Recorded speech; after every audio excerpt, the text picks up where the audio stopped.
आज का जो हमारा टॉपिक है वो भी इलेक्ट्रोस्टैटिक एमसीक्यूज के बारे में है। पहले जो यहाँ पर एमसीक्यूज है कि a capacitor is connected across a 12 volt battery if a dielectric medium is introduced between the plates then which of the following statement is true। मतलब क्या है कि आपके पास एक कैपेसिटर है, उसको आपने 12 वोल्ट बैटरी के साथ कनेक्ट किया हुआ है और आपने उसके अंदर डाइइलेक्ट्रिक मीडियम डाल दिया, इंट्रोड्यूस कर दिया, तो आपके पास कौन सी चीजें यहाँ पर करेक्ट हैं। तो आपको पता है कि जो कैपेसिटर होता है आपके पास, उसका डायरेक्ट रिलेशनशिप है पर रिलेटिव परमिटिविटी के साथ, मतलब कि डाइइलेक्ट्रिक मीडियम के साथ। जब आप उसके अंदर डालेंगे तो कैपेसिटेंस आपके पास बढ़ेगा। जब कैपेसिटेंस बढ़ेगा तो आपको पता है कि कैपेसिटेंस का डायरेक्ट रिलेशनशिप है चार्ज के साथ। जब कैपेसिटेंस बढ़ेगा तो आपके पास चार्ज भी बढ़ेगा। जब चार्ज बढ़ेगा तो आपको ये भी पता है कि कैपेसिटेंस का डायरेक्ट रिलेशनशिप है जो एनर्जी स्टोर होती है कैपेसिटर के अंदर, वो कैपेसिटेंस पर डिपेंड करती है। जो एनर्जी स्टोर होती है उस एनर्जी को हम पोटेंशियल एनर्जी कहते हैं या इलेक्ट्रोस्टैटिक पोटेंशियल एनर्जी कहते हैं। तो इसके साथ इसका डायरेक्ट रिलेशनशिप है। तो इससे मतलब ये निकलता है कि कैपेसिटी भी बढ़ेगा, चार्ज भी बढ़ेगी और एनर्जी भी आपके पास बढ़ेगी। तो यहाँ पर ऑप्शन है आर। दूसरा है if 4 microfarad and 6 microfarad capacitor are connected in parallel, then the ratio between the charges stored in the capacitor and energy stored in the capacitor। आपने रेशियो बतानी है। यहाँ पर भी पैरेलल कनेक्ट हुए हैं तो आपने इसकी रेशियो बतानी है कैपेसिटर की। एक आपके पास है 4 माइक्रोफैराड और दूसरा है 6 माइक्रोफैराड। तो पहले अगर हम कैपेसिटर की रेशियो निकालें C1 बटा C2, तो हमारे पास 4 बटा 6 हमारे पास आती है 2 2 4 2 3 6। यहाँ पर हमारे पास जो रेशियो आती है कैपेसिटेंस की वो हमारे पास 2:3 आती है। और आपको पता है कि कैपेसिटेंस का डायरेक्ट रिलेशनशिप है एनर्जी के साथ पोटेंशियल। जो एनर्जी स्टोर होती है या सिर्फ energy store in the capacitor भी कहते हैं। तो उसका साथ डायरेक्ट रिलेशनशिप है। अगर इसका 2:1 आता है तो यहाँ पर भी इसका भी 2:1 आपके पास होगा। तो इसका जो ऑप्शन आपके पास होता है 2:3.2:3। एनर्जी स्टोर भी उतनी होगी और कैपेसिटर भी इतना होगा। जो तीसरा एक्सक्यूज है C1 2 microfarad and C2 4 microfarad are connected in series, then ratio between their voltage। यहाँ पर बात की हुई है कि आपके पास एक 2 माइक्रोफैराड कैपेसिटर है और दूसरा है 4 माइक्रोफैराड, उसको अपने सीरीज में कनेक्ट हुआ है। तो आपके पास उनके पास जो वोल्टेज होगी वो आपके पास कितनी होगी। आपको पता है कि जो फार्मूला हम लिखते हैं Q बराबर है C V। Q बराबर है C V। अगर हम V निकालना चाहते हैं तो हमारे पास Q बटा हुआ C आएगा। इस तरह फार्मूला हम लिखते हैं। और आपको पता है कि जो चार्ज होता है सीरीज में वो आपके पास कांस्टेंट होता है। सीरीज में चार्ज आपके पास कांस्टेंट होता है, जबकि पैरेलल में आपके पास जो पोटेंशियल डिफरेंस जो होता है वो आपके पास कांस्टेंट रहता है, जिसको हम V से जाहिर करते हैं। तो यहाँ पर देखिए हमारे पास रिलेशनशिप आती है, मतलब कि V is inversely proportional to capacitor. मतलब कि जिसका कैपेसिटर ज्यादा होगा उसका जो पोटेंशियल डिफरेंस होगा वो आपके पास कम आएगा। तो इसको हम लिख सकते हैं, मतलब कि पहले का जो आपके पास कैपेसिटर है वो 2 माइक्रोफैराड है। अगर हम इसका रिलेशनशिप लिखें तो C1 बटा C2 is equal to V2 बटा V1। यहाँ पर इनवर्स रिलेशनशिप है। अगर ये है यहाँ पर हम कैपेसिटर के 2 माइक्रोफैराड और दूसरा है 4 माइक्रोफैराड, 2 एकम 2 2 ने 4, तो इसका आपके पास जो कैपेसिटर आता है C1 और C2 1:2 के बराबर आता है, 1:2 के। तो आपके पास जो वोल्टेज होगा वो 2:1 होगा, आपके पास इनवर्स रिलेशनशिप होगा। यहाँ पर लिखो if length, width and thickness of plates of capacitor are double then its capacitance will become। तो ये बात आपने याद रखनी चाहिए कि जो कैपेसिटर आपके पास होता है वो थिकनेस पर डिपेंड नहीं करता। आपके पास जो कैपेसिटर होता है वो थिकनेस पर डिपेंड नहीं करता, बल्कि लेंथ और विड्थ एरिया वगैरह पर डिपेंड करता है। क्योंकि आपके पास जो एरिया होती है वो बराबर होती है लेंथ ज़रबे विड्थ की। तो आपके पास जो कैपेसिटर होता है कैपेसिटर उसका डायरेक्ट रिलेशनशिप है मतलब कि एरिया के साथ। एरिया की जगह हम लिख सकते हैं लेंथ ज़रबे विड्थ।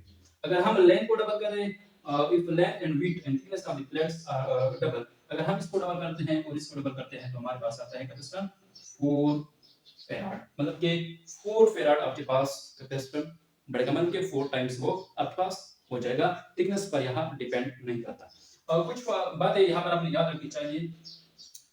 अगर कोई इस तरह क्वेश्चन आपके पास आ जाए जहां पर दोनों मतलब कि जो C1 कैपेसिटर आपके पास 2 माइक्रोफैराड हो और C2 भी मतलब के पास 2 माइक्रोफैराड हो, और आपको वोल्ट्स दिया हुआ है, मतलब कि यहाँ पर 6 वोल्ट पोटेंशियल दिया हुआ है, और आपसे वो पूछ ले कि इसकी मतलब कि इक्विवेलेंट कितना होगा, तो ये या चार्जेस इनमें कितनी जाएगी, तो आपके पास यहाँ पर 6 है, यहाँ पर 2 दिए हुए हैं, तो आपने 6 और 2 डिवाइड करना है, तो आपके पास हर जो कैपेसिटर होगा उसमें आपके पास 3 वोल्ट आपके पास पोटेंशियल होगा।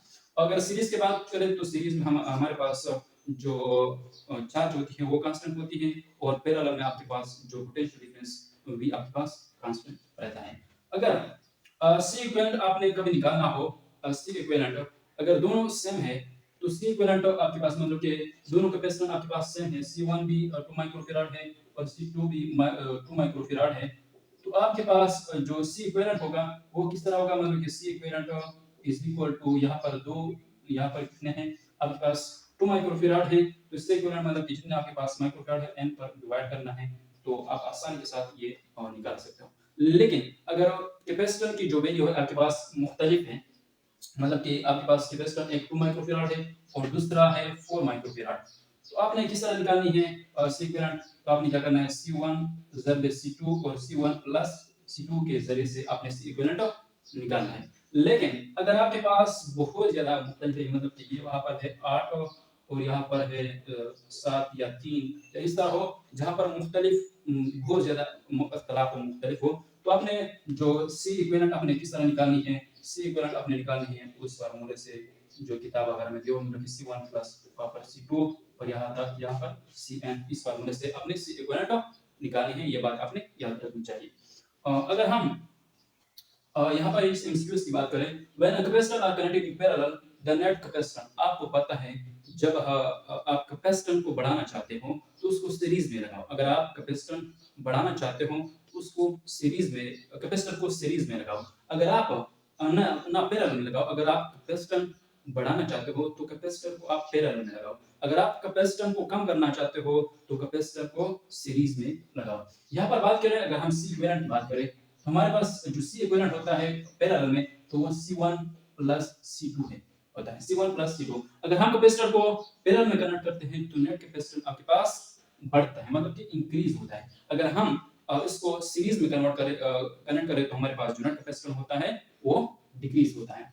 When two capacitors of same capacitance are connected in parallel and in series, the net the in series the capacitance in these two cases are in the ratio of, मतलब कि दो capacitor है, पहले आपने series में parallel में connect किया, आपके पास दो कैपेसिटर है तो सी इक्विवेलेंट C1 प्लस C2, मतलब कि पहले आपने पैरेलल किया तो आपके पास आया 2C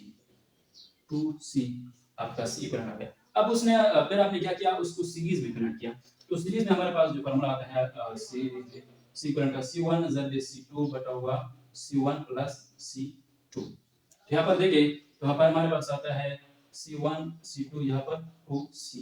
अगर हम इसकी रेशो लेते हैं, दोनों की रेशो लेते हैं, तो हमारे पास जो रेशो होती है यहाँ पर पैरेलल पैरेलल और यहाँ पर सीरीज की अगर हम रेशो लेते सी इक्विवेलेंट की और यहाँ पर सी इक्विवेलेंट, अगर हम इसकी रेशो लेते हैं तो यहाँ पर आपके पास जो रेशो होती है मतलब कि 2C पैरेलल की, और नीचे आपके पास आएगा C1 C2 बटा हुआ 2C। ये आपके पास हो गया जो आपके पास सीरीज में होता है, आपके पास जो कैपेसिटर होता है।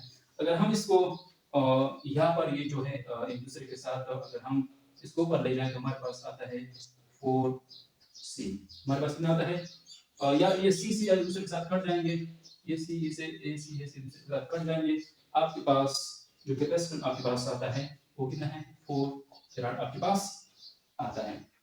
तो इस तरह को निकाल सकते हो रेशो। यहाँ पर चार्जिंग फार्मूला और यह है डिस्चार्जिंग फार्मूला। तो चार्जिंग फार्मूला कैपेसिटेंस भी आपको याद रखना है कि Q बराबर है Q not 1 minus E minus T बटा हुआ RC, ये फार्मूला है चार्जिंग के लिए। और डिस्चार्जिंग फार्मूला आपके पास है Q बराबर है Q not E minus T बटा हुआ RC। थोड़ा सा फर्क है, यहाँ पर 1 माइनस E लिखा हुआ है चार्जिंग के लिए, यहाँ पर 1 माइनस E नहीं है, तो ये बात आपने याद रखनी चाहिए। The ratio of the instantaneous and maximum charge on plates of capacitor at t बराबर है RC, तो उसकी जो आपके पास वैल्यू है वो आपके पास है 63.2% आपके पास इसकी वैल्यू है। The capacitor which charge and discharge quickly have RC value, वो कैपेसिटर जो जल्दी चार्ज भी हो डिस्चार्ज भी हो उसकी RC वैल्यू आपके पास स्मॉल होती है, तो ये बात आपने याद रखनी है।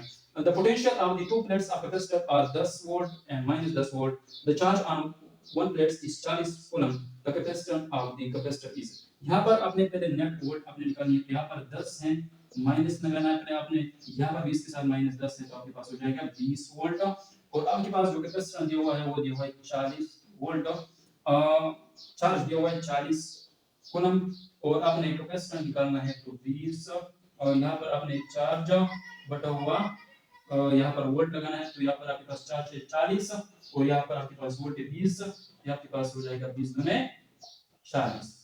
तो आपके पास जो कैपेसिटर होता है वो 2 फैराड आपके पास आता है।